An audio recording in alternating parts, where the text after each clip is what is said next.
نبدأ من عنوان العرب خسارة غير متوقعة للعنابي، تعليقك على هذا العنوان؟ بالفعل أنا بتفق تماما مع هذا العنوان، لأن يمكن الجميع كان يتوقع بداية أقوى من ذلك بالنسبة لمنتخب قطر.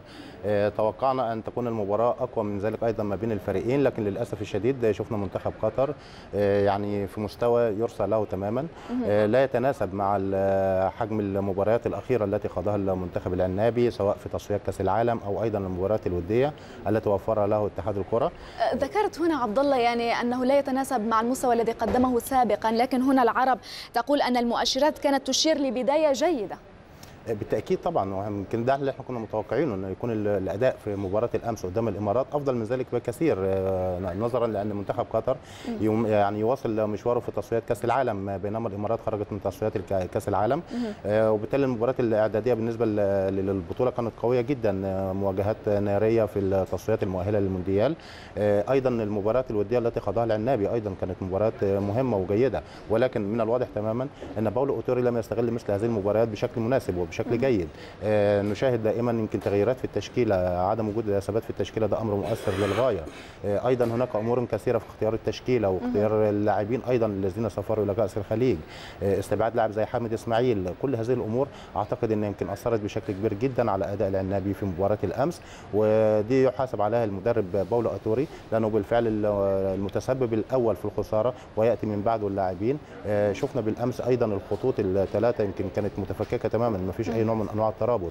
كل هذه الامور اتمنى ان اتحاد الكره يضعها في اعتباراته، وان تكون هناك محاسبه لباولو اوتوري، لانه بالفعل لغايه هذه اللحظه لم يقدم المستوى المطلوب مع العنابي. النقاط التي تحدثت عنها على كل كنتم تحدثتم عنها في الرايه، يعني العنوان كان من اولها يا عنابي، ايضا تحدثتم بدايه محبطه وثلاثيه تكشف الاوضاع السلبيه، كنتم اقصى ربما من زملائكم الاخرين. بالفعل، لان احنا يمكن ما شاهدناه بالامس لا يتناسب تماما مع اداء اللاعبين، مع مستوى اللاعبين، مع مستوى دوري نجوم قطر. المفترض انه هيعد مجموعه كبيره جدا من اللاعبين المميزين، كل هذه الامور يجب ان نضعها في الاعتبار. لو كانت هناك امور سلبيه، لو كان هناك مثلا عدم وجود اعداد جيد بالنسبه للمنتخب، لوضعنا الكثير من الاعذار بالنسبه للمدرب. ايضا هناك كان نوع من التهاون من جانب اللاعبين، فبالتالي المحاسبه على اوتوري وعلى اللاعبين على اداء الامس وعلى نتيجه الامس ايضا. كل هذه الامور يجب ان تكون هناك محاسبه. لكن عبد الله تبقى هذه مباراة افتتاحية، يعني هل هي معيار بالفعل لتحكم الصحافة على اوتوري وعلى اللاعبين ايضا؟ بالعكس، يمكن احنا انتقدنا اوتوري من قبل ذلك في عده مناسبات.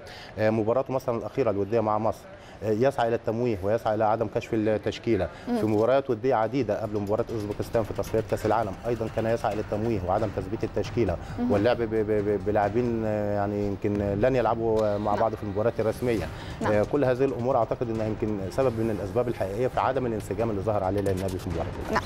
نتحول من قطر الى البحرين، وابرز ما جاء في عناوين الصحف البحرينيه حول مواجهه البحرين وعمان التي انتهت بالتعادل السلبي. البلاد البحرينيه عنونت